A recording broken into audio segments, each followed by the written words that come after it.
Hi there, welcome back. I'm Catherine. I say welcome back because I assume you have seen some of my other videos. If you haven't, welcome. Slightly odd video to watch as your first, but just throw caution to the wind and go for it. This is a tarot card review. Now, the reason I've decided to review certain tarot decks is, well, for two reasons. One, sometimes when you go on a website and you're looking at the tarot cards, you can't actually see much. They maybe only show you 3 or 4 of the cards. I can understand that. Counterfeiters would love to have scans of all of the cards and make cheap knockoffs. But it does mean that you as the potential purchaser don't really get to see many of the cards. And it could be disappointing if your favorite card is maybe represented in a way that you didn't love. It's the same thing when you go to the shops. A lot of shops will have a deck that is open that people can touch, feel, flick through. But if they've got a big range, they're not going to be able to do that for every single deck. And also, awfully enough, people steal them. So they have to be behind the counter or behind a locked cabinet or wrapped in all those bits and pieces that set off alarms if you walk out with them. Doesn't reflect well on our community, but sadly, I have mentioned it before, it's that weird thing that you can't buy your first tarot deck. Nonsense. You absolutely can, and you should. So please buy tarot decks. Do not steal them. The other reason is, to be honest, they're flipping expensive. They are. And the idea of dropping a significant amount of money, I'm in the UK, so I have a tendency to say pounds, dollars, euros, whatever your currency is, spending a whole load of money, getting the deck home, opening it up, and again, not really connecting with it. Finding that your favorite card is represented in a way that is just meh, and you feel disappointed, or you just don't gel with it. And you kind of feel like, if I'd seen a lot more of this deck and heard somebody talk about it, maybe I wouldn't have purchased it. Now, you can resell them. The likes of eBay is full of secondhand tarot decks. Good choice for figuring out if you like a deck. But also, I love tarot decks. Love buying tarot decks. Don't love what they cost. But, we support the artist and we buy our tarot decks. We pay for the originals. Even if we buy them secondhand, we embrace buying legitimate decks. Well, I do. So today, this is the one that I'm looking at. It's quite an old deck, but it's a very popular old deck. So, see here, written and illustrated by Kim Krans. It is the Wild Unknown Tarot Deck and Guidebook. Now, there are knockoffs available. Like this. Now, I have a 2-camera system, so you will see me look over my laptop and press this, and then this happens. Now, shiny box. How do we know it's not just a travel edition? Here's the giveaway. That. When you see a QR code and it doesn't have a guidebook, and you know that this whopper comes with a keepsake box and a guide, you know that that is not legitimate. Now, back to my mug. There are benefits to buying the non-legitimate. For a start, it's a hell of a lot cheaper. That set me back £12 on eBay. The Big Fancy Wild Unknown to buy new, you can generally get a reasonable secondhand copy or old new stock for about £30 now. But tarot decks, if you've looked online, you know that they can retail anywhere from £60, £100, more than that. And it becomes expensive to collect them. And I love to collect them. So what I like to do is try to do as much research as possible to figure out whether I'm going to like the deck. sadly, as I've said, there's not a whole lot of material available out there, largely because I think people worry about counterfeiters stealing.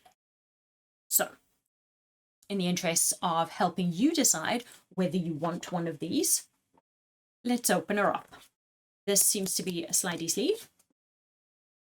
That's the back. As you can see, they put some of the cards there, but not enough that you could get a really good idea, but also not enough that you could steal them. So we're going to slide that off.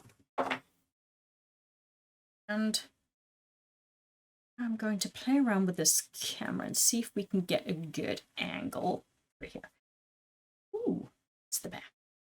Now I'm oohing as though I have never seen this deck, which may seem disingenuous. I'm oohing because I haven't opened her in a long time.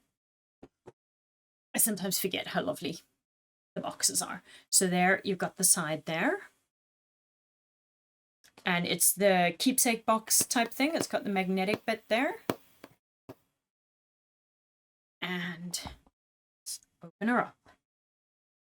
Lovely. Love it when they have the little ribbon to help you pop the book. Now, to me, that's the book. Fairly weighty book, let's be honest. That's what the back of the cards look like. That's the same pattern on the back of the cards. You have some discussion on drawing tarot. Let's see if we can play about with there. Drawing the tarot.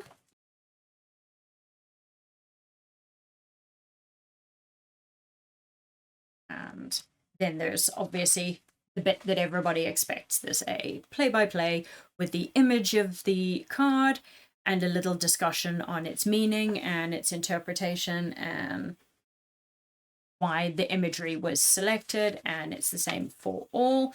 It is black and white. Some of the cards have got a really good color splash, as you can see by the way the front of the box is done.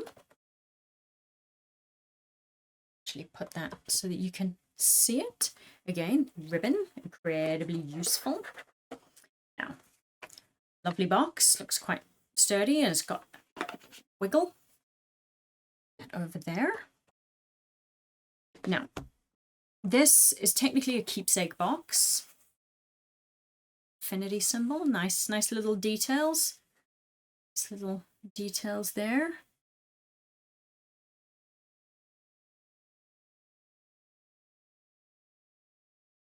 Theoretically, you could put anything in here. You could put the cards back in here and use it to store the cards with the book on top. You could put the book on your bookshelf and just keep the cards in here. Or you could put other bits and pieces, you know, if you collect crystals or rocks or any other bits and pieces, you'd have a nice little keepsake box. Obviously, it does say Wild Unknown Tarot down the side. So if you open it, you would expect to find tarot cards. Shocker. But obviously the keepsake box is really nice. And if you don't use these cards regularly, it is a really nice box to keep it in, and it's quite thick and sturdy. Now, again, I keep going on about the ribbons. I love the ribbons because if you've ever tried to fish cards out like this, where there hasn't been a ribbon and you're so frightened of damaging the end of the cards and you're doing this trying to shake them out and it's horrible and you think, oh my god, I paid so much and I'm going to damage the edge of the cards. So I'm a big fan of the ribbon that just goes whoop,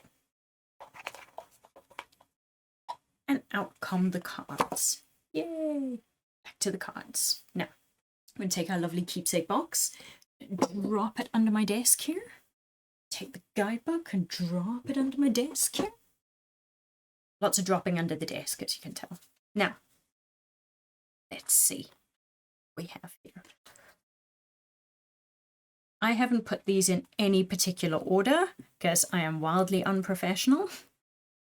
But as you can see, first blush, Mother of Wands. So we don't have Queens in this deck. Put that down there. See if we can keep it in view for you.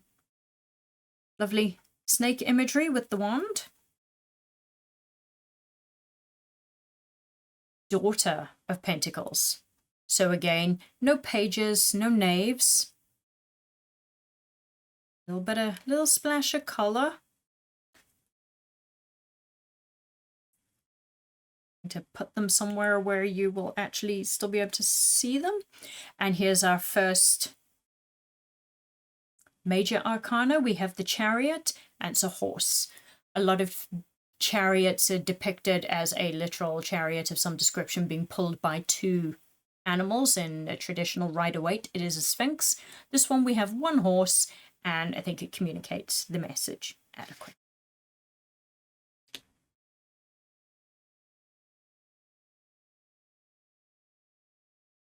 The Magician, if you watch the videos on the Magician, you'll be familiar with the big beautiful cat and the symbols of the four suits. Symbol of infinity. There we go. As you can see, tiny splashes of color. I got these up in a way that you can see them. Is it better if we put them? I've literally 360 degreed them. Tell you what, let's do this and see if that helps. There's our majors. Okay. Now, Sun, so no Knights, Son of Wands. You're already noticing a pattern with the wands. What a snake imagery there. I love that for me personally, because if we come back to I feel weird talking to you when I'm not doing something with my hands if I haven't got this camera on.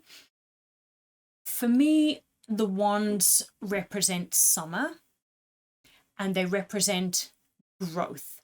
Now, I often see wands representing spring. You see them with little buds on, and that makes sense intellectually to me, but it doesn't feel like the right thing. And if you've watched any of the other videos, you'll know how big I am on it has to feel right for you. Now, the wands for me tend to represent growth, development of values and beliefs. I don't like to sound too woo-woo and talk about spiritual beliefs, but it falls into that category because it's your beliefs and your values. It's also representative of childhood and adolescence, but in the sense of figuring out who you are, growing, shedding the old you over and over and over as you grow and develop and grow and develop.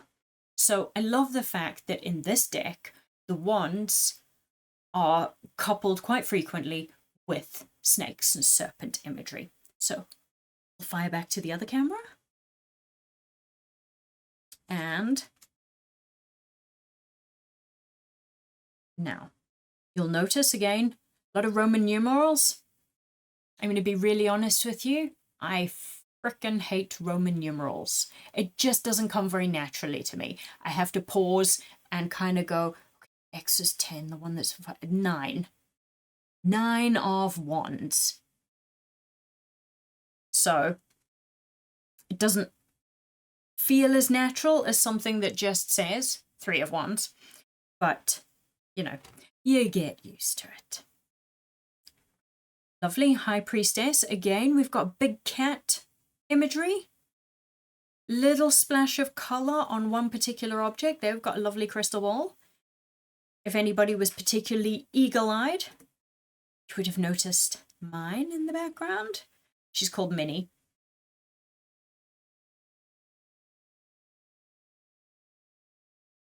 Here we have the moon. You can see lots of trees. The moon is the only thing that has the splash of color, which, you know, kind of fits. Ace of Wands. As I mentioned, I've often seen the wands represented with buds or flowers to represent spring and early growth, which I can kind of see, and I can definitely tie into that. But I love all the orange and red color splash because, again, summer, is hot and yellow and orange and red and fiery. And so that still ties in with my views. Here, the Empress. This one's quite different from traditional decks because there's no person. Now, obviously, this is the Wild Unknown, so it's all going to be very animal represented. But traditionally, the Empress, there is a figure. We've seen with the Magician that there was a figure. We saw the High Priestess, there was a figure. There were big cats. The Empress, there's a big tree. Now, you could look at that and go, well, yes, that's amazing because that is the ultimate representation of growth. Maybe it's a fruit tree and it's going to bear fruit. Or maybe you just go, that doesn't really resonate for me. Who knows? Mother, again, we talked about Mother represents the queens in a traditional deck. We've replaced that with father and mother and son and daughter. Mother of Cups, there we go. You can see, I'm going to move that over there a little bit. Push these up here just so that you can get a really good view. Again, Three of Cups. Same color palette. Little bits of red, little bits of orange. So it kind of reminds us of what we saw over here, but a different suit. So we have to pay a bit more attention because the suits are not represented by any particular color. Here we have the Lovers, Geese. Going to assume that geese mate for life? I don't know. Maybe they just really like each other a lot for one season. Who knows? Catherine does not know an awful lot about these kinds of things. Lobsters mate for life. That I do know. Fun fact. Lobsters mate for life, as do penguins. Geese, I'm not sure. We'll have to look that one up. To that cat.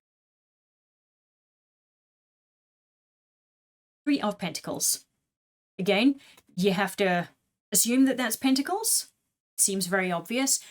There are one or two cards where it wasn't obvious to me, and I did put them in the wrong pile when I went through it for the first time. So there you go, Three of Pentacles, nice big mountain in the background. Daughter of Pentacles up here. The Sun. Full bright imagery.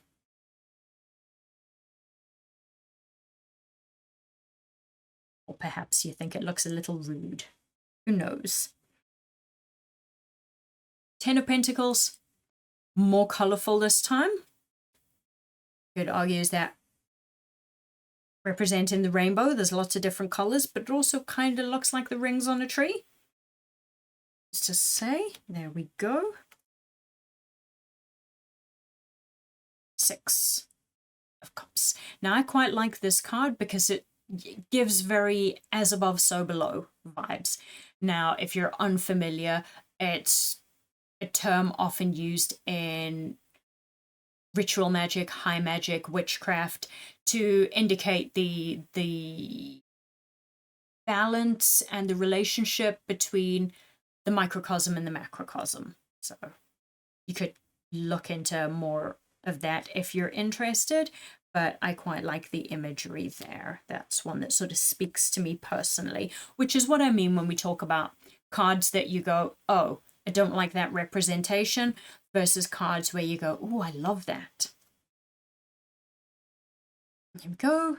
7, very plain, no color whatsoever. Very plain there. Now that may or may not appeal to you. Some of these have lots of images like that. There's a definite image. That just feels very much just like a pip card. And then, of course, a little devil. He doesn't feel quite so scary as the Rider-Waite-Smith imagery often depicts him. He's got his lovely fiery little red feet. He's actually kind of adorable. I'm not sure if that's the point, but there we go. Now, Father of Wands. I talked a little bit earlier about serpent imagery with wands. I think it's great. It's very representative of growth. Two of Swords. In a traditional deck, you have a woman sitting blindfolded with the swords, so that kind of lends itself well there. Although, again, you could argue, is there much illustration or is it falling into pip cards territory? Son of Cups. Again, cup represented by a bird. In a regular deck, this would be a Knight of Cups. So it's worth remembering, if you're used to using a Rider-Waite deck, to kind of remember how the court cards are divided differently here. Cups, I'll put that there. Death. Again, the Death card, I was going to say, not quite as bad as it is in some other decks, but in other decks, you often have a skeleton riding a horse. Maybe this feels a little bit more graphic for some of you.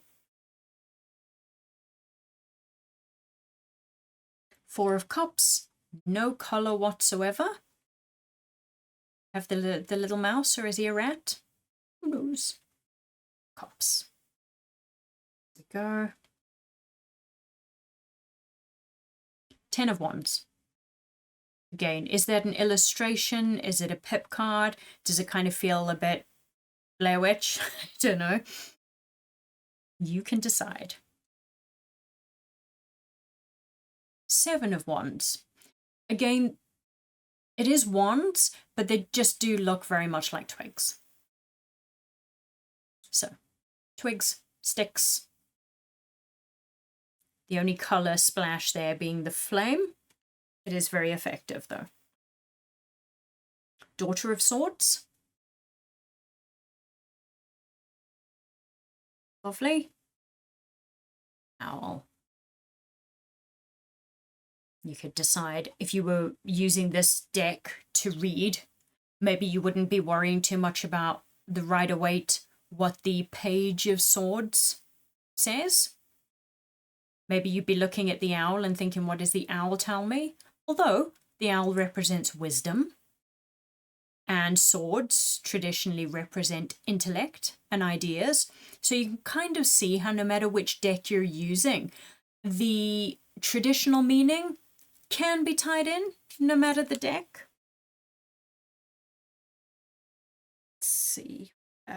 Five of Pentacles. Five of Pentacles is often considered to be a bit of a dour or depressing card. It's not considered a great card. Change, not usually for the better. The end of a cycle, which is really well represented there by the wilting rose. And again, the petals being the only color splash you get.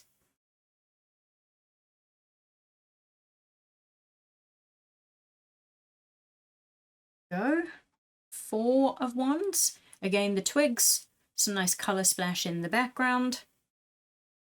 Lots of Blair Witch vibes, if that's your thing. Personally hated the movie. 2 hours of my life I'm never getting back. But if the imagery resonates with you, that's kind of cool.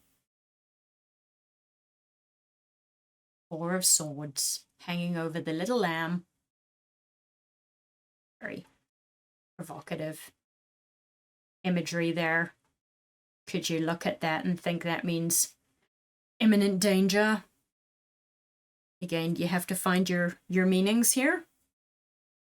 But that would certainly be something to think about. Have Pentacles, 9. A little bit more color in this one, actually. There's color in the Pentacles and in the back, although we've gone back to the orange and red and yellowy colors. Now our Father of Swords, we've got a beautiful splash of color here. Again, with swords, we've got our owls. We noticed that the Daughter of Swords was an owl. Here we've got the owl again, looking very stern, because he's the Father of Swords. So again, it would be the king. And that lovely color splash. And the Hermit. This is one that I quite like. The Hermit is one of my favorite cards. And I think if you're going to use animals, this one sums it up very nicely. And again, a tiny little splash of color with the flame. The Mother of Swords. Again, we're back to owls. No color on this one. I'm not sure what inspired the choices as to which cards get color and which don't, but it's an interesting choice. Daughter of Cups. We're still with birds. We're with the little swans. And there, only the reflection has the splash of color. You could interpret that in a particular way. You could look at which colors are used. There's our cups. There's our cups. Judgment. No color on Judgment whatsoever. You could look at the contrast though. Big bird at the top, completely white. All the other little ones black. So you could make some assumptions there. Just grab it and think about the fact that I would be talking quite so much, which is ridiculous really. If you've watched any of my other videos, I talk an awful lot. There we go. Okay. Six of Wands, again, we have the rainbow. Rainbow seems to be quite a prominent theme, even in areas where there isn't specifically a rainbow. If you look at that, with our Daughter of Cups, you'll notice the color progression from red through orange, yellow, green, into the blue, into the purple. So we have a rainbow even where we don't have rainbows. Strength, the traditional imagery of the lion is maintained here. Although we again have another infinity symbol. You see that in the Rider-Waite-Smith deck as well. And sunshine, all very Leo. Mad Leo vibes there.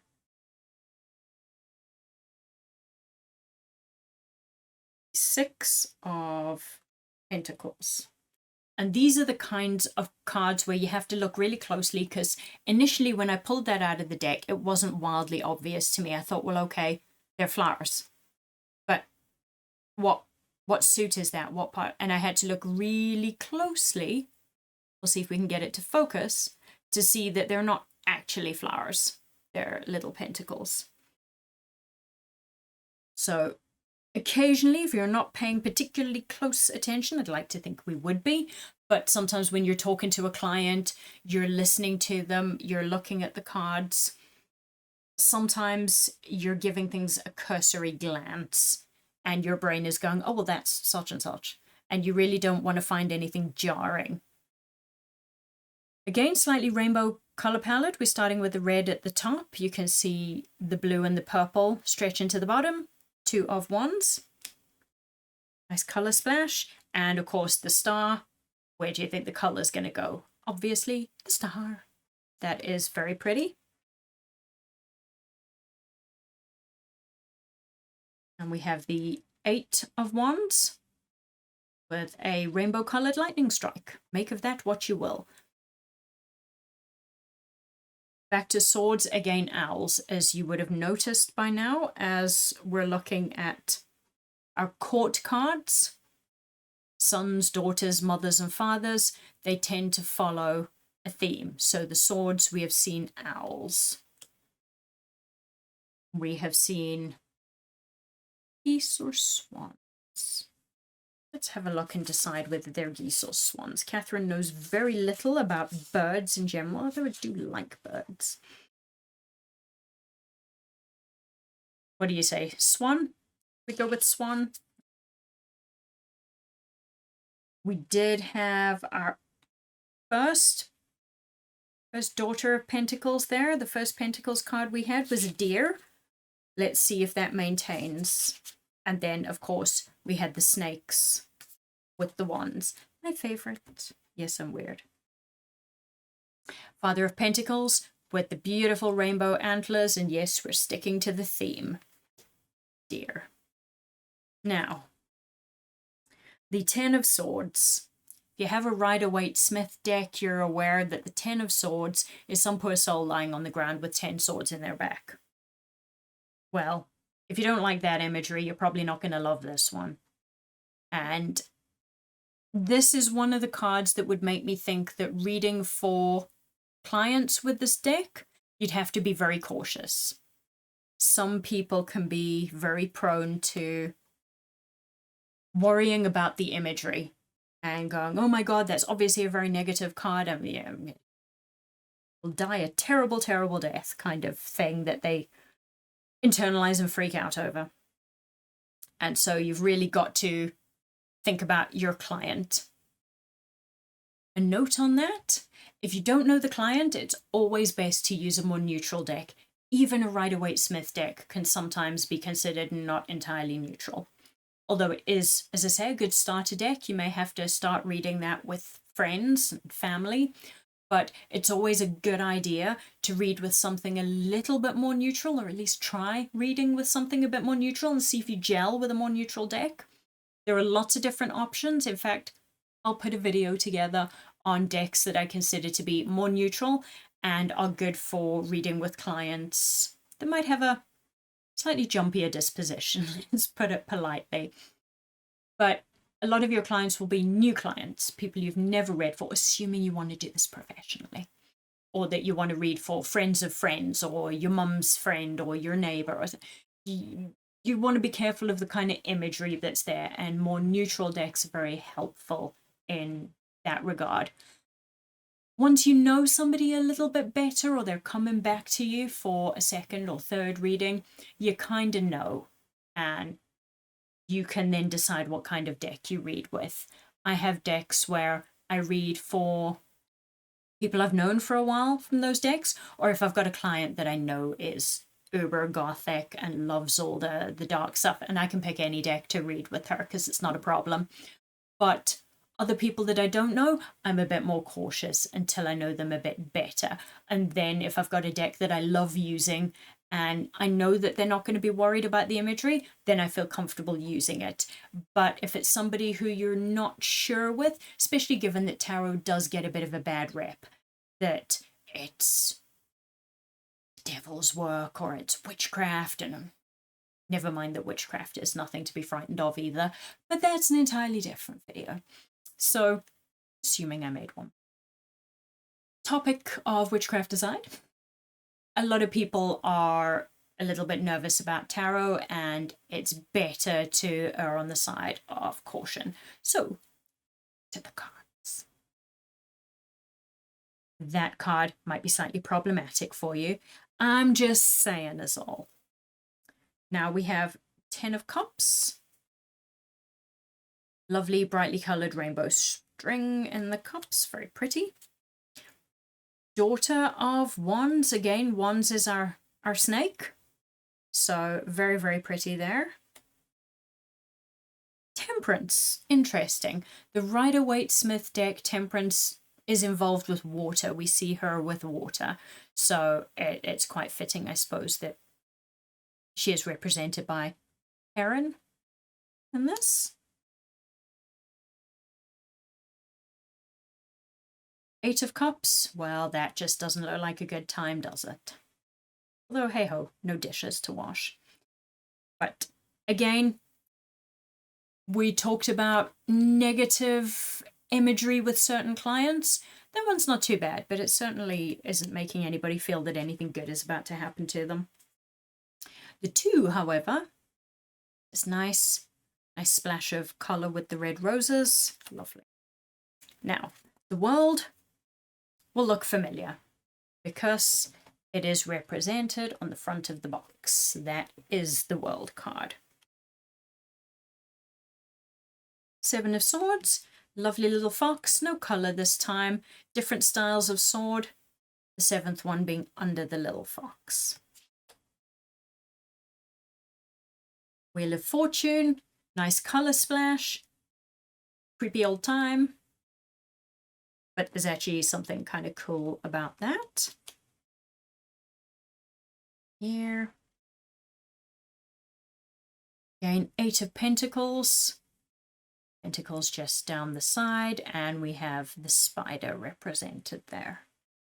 Which I suppose makes sense because they have 8 legs. So I suppose it's a good option to pick. No colour splash really, except for the border. I don't know whether you caught that. The border has the splash of colour. Now the Hanged Man, I quite like this. Card number 12. The bat. He's hanging upside down. The only colour splash is his eyes. He's actually really cute. I don't know whether he's intended to be really cute. I think he's cute. Five of Wands, again, feels a little bit more like a pip card. No colour, no real illustration, just some geometric pattern in the background. Father of Cups. We have the swan, black swan. Again, the only colour splash is his little face there. Four of Pentacles, just nice pattern.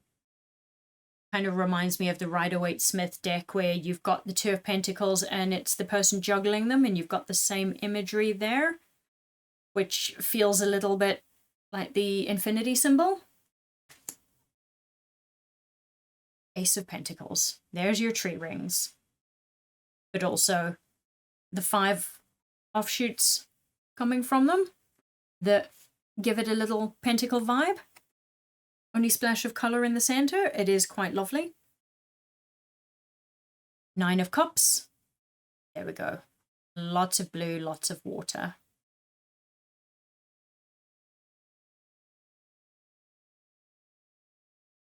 Six of Wands.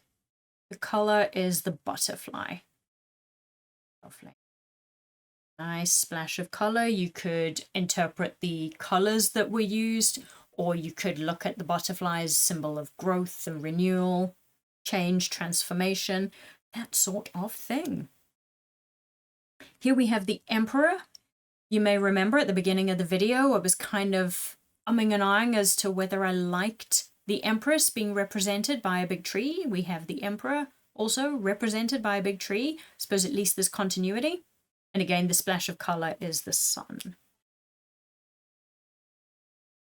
The Two of Pentacles, I just referenced how in a Rider-Waite-Smith, you've got the man juggling the 2 pentacles with the infinity symbol that is carried across. Again, butterfly imagery, nice. And here we have the Mother of Pentacles. We've talked about the deer and of course doe. It's the female deer, not going to burst into song, but very tempted. And the Tower. Obviously, those that already know a bit about tarot know that the Tower is the card of big changes that may not be positive. It's the card that isn't necessarily a great card. People worry about the devil or death, but really, if you're looking at significant upheaval that will be difficult for you, this is the card. I think it's well represented because it is a tree. It is a tree being struck by lightning, and it is on fire. Those seem like really bad things, but sometimes, I mean, the forest is a great example of this. You need the fire to trigger renewal, new growth. So it is actually a really good metaphor for the Tower card. Hierophant. We can talk about the crow and the idea of what the crow represents. Messengers from the other side. The key, what does the key go to? And think about the traditional meaning of the Hierophant. I quite like that card. I think it's representative. 5 of Swords. Again, is this imagery that your client is going to be a bit, let's use a very non-scientific phrase, icked out by? Is your client going to be icked out by that? Maybe. Justice. I quite like this. I'll tell you why. It's black and white. Which isn't that what justice is supposed to be about? It's either the truth or it's not. Somebody is either innocent or guilty. And when it comes to justice and the truth, although people like to spin shades of grey sometimes, and there may be grey areas, really justice should be black and white. I quite like that. 7 of Cups. The only real colour, we've got a hint of blue on the mountains, and we've got the sun and the moon getting some colour there. 5 of Cups. No colour. Just a little horse. He looks very sad. He looks like a sad horse. Ace of Cups. Again, blue is the dominant color, and obviously that's associated with water and cups, so that makes total sense. Three of Swords. In the traditional decks, it's three swords plunged into a heart, but I think this does sort of convey the same idea. And of course, red is the dominant color there. The Fool.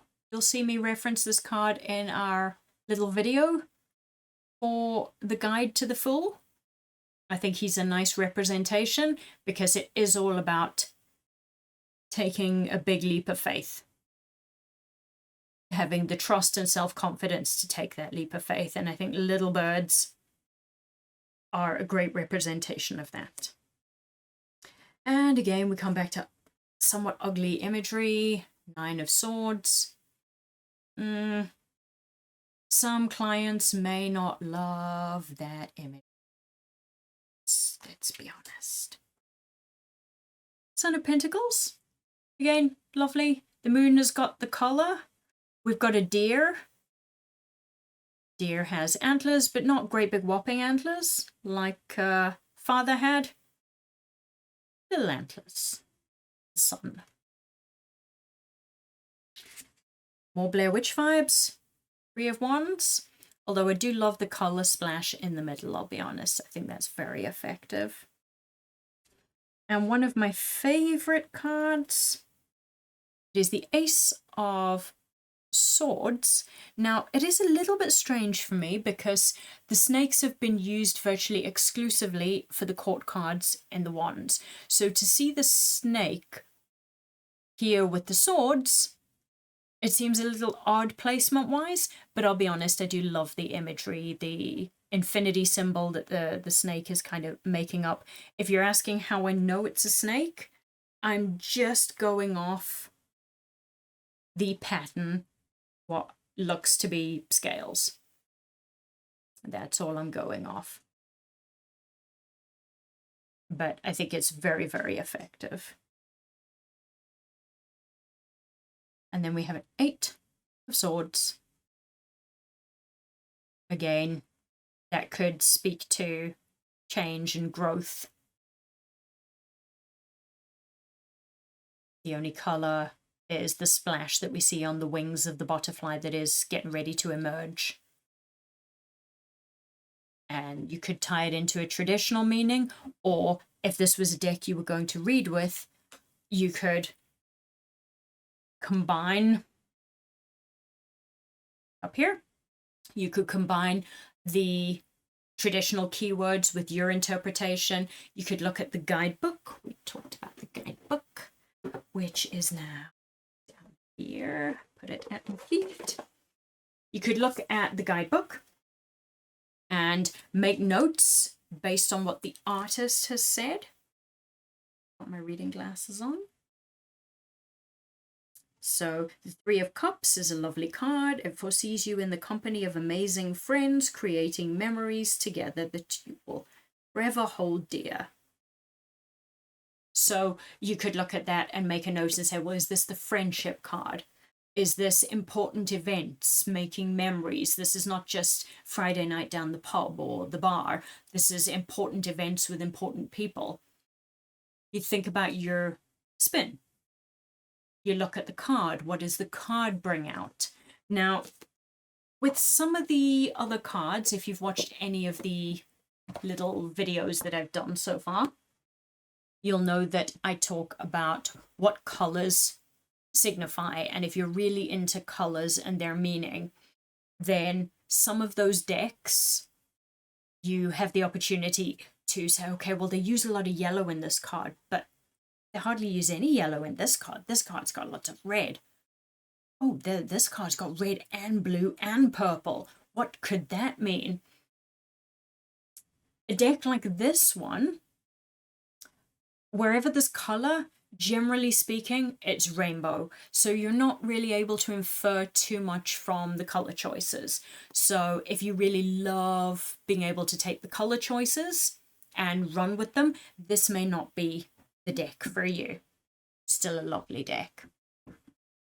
But It depends. Also, if you really are hung up on king, queen, knight, page, or knave, and you like that structure, and this mother and father and son and daughter don't sit well, again, maybe it's not going to be your deck, but also maybe you just need time to adjust to it. So don't write it off particularly quickly. Now, here is my take. I do like the cards. They fit into your hand very nicely. I have slightly larger than average hands, though, to be fair. But they are standard tarot size, slightly longer.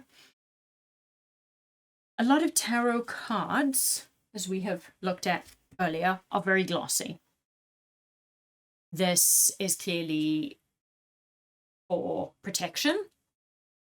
They have the nice coating on them. It means they don't get scratched as easily, and they last a bit longer. They can take a little bit more of a beating. What it also means is they shuffle really well because they'll slide off one another. Sometimes you'll find that some of them are very slippery. My Buckland Romani deck just seems like, did they laminate that baby twice? Because anytime I try to shuffle, inevitably a couple of cards go here, there, and everywhere. But I love the deck, so I put up with that. This one actually doesn't shuffle very easily, and I've come to the conclusion, let's see if I can the other camera and show you. I've been cursing the catching of the light with other cards to give you an illustration. Stepping away. Terribly unprofessional here, Catherine. To give you an illustration, we were talking earlier about the meaning of various cards. Let's try this one. And as I was showing you the card, oh, there we go. You get a really good light reflection. There it is. Nice and bright and shiny. My Romani deck that I was talking to you about, again, super glossy.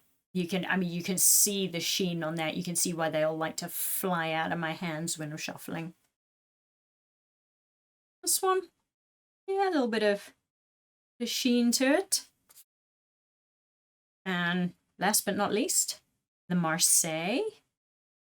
Again, you can see a little bit of the sheen there. Shiny, shiny.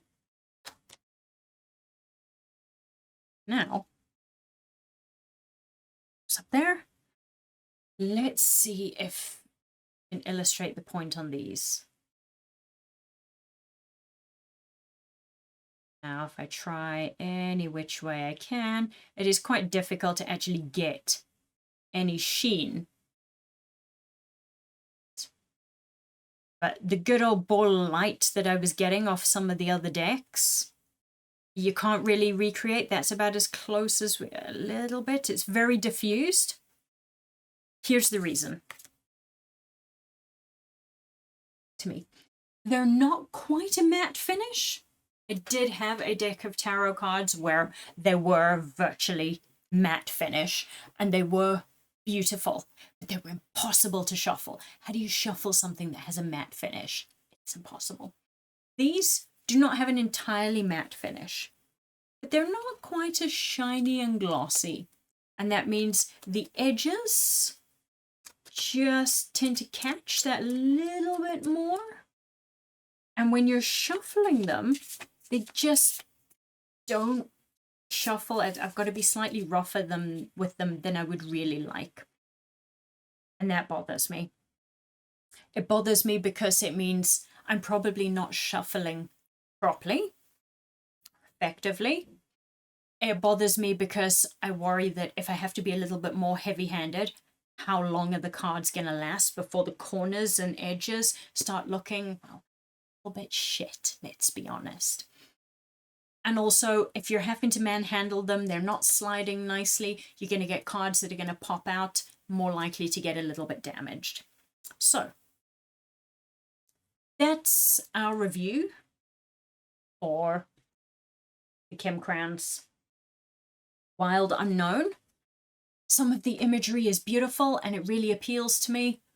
Some of it really doesn't appeal to me. It's very hit and miss as a deck. I must admit, A lot of the cards in the major arcana I like. And you know what I will probably do with a deck like this? I will probably find a way to display the major arcana cards. The minors will probably stay in the box. I like to have the whole set, but I will probably find a way of displaying the cards because I can't see me actually using them. The combination of having some imagery that just doesn't appeal to me, some imagery that I think would not appeal to clients, especially of the nervous disposition, which you get. And then I like my court cards to be court cards, I'll be honest. I am far more used to kings and queens, knights. I don't mind if it's a page or a knave, or, you know, I can be a little bit flexible there. But mother and father, and I find that a bit more difficult to get used to. I think if the imagery really appealed to me and I fell in love with the deck, I could live with that. But given that, say out of 10, my personal attachment to the deck would maybe be a 5 or a 6, it's not enough for me to work through that resistance. And it's certainly not enough for me to deal with how irritating I find it trying to shuffle. This is just the 22 major arcana. If we were adding the minors, well, there's our cups. There's our swords. Wands. And pentacles. And that's the size of the deck. Now, if you were trying to shuffle this, it would be a bigger drama. You'd have to break them into maybe 3 or 4, shuffle, put them down, shuffle the next bit, try to mix them up. It's an awful lot of trouble to go to. I would certainly never let a client shuffle. Now, there's a lot of debates on whether you can do a tarot card reading if the client didn't touch the cards. Personally, I don't actually like clients touching my cards. And I do a lot of readings online. There are various ways where you can get the client to participate in the selection of the cards if you want to. It's not necessary, but if you want to, and if you feel like the client's energy needs to be more involved, or if you actually want to draw the client into being involved, there are various ways that you can do that. If you'd actually like to see a little video on client engagement when doing online readings, drop a message in the comments, either of this video or any video. I will see it and I'll look at putting something like that together. But there we go. For me personally, and remember, when it comes to tarot cards, it's always about you personally. It's a beautiful deck. I love the keepsake box. The guidebook is nice and thorough. I like that. Some of the images are beautiful. Some are just a bit meh. And the inability to shuffle them well without wrecking them bothers me. This would be kind of a 6 out of 10. Like I say, I may try to find a way to display some of the major arcana because they are lovely, but I can't really see it being a deck that I would use on a regular basis. But hopefully you've had a look and it's given you something to think about as to whether it's a deck that you would like to add to your collection. Thanks very much for watching. Feel free to subscribe if you'd like to see more content. And if you enjoyed the review, hit the like button for me. Thanks very much. Till next time.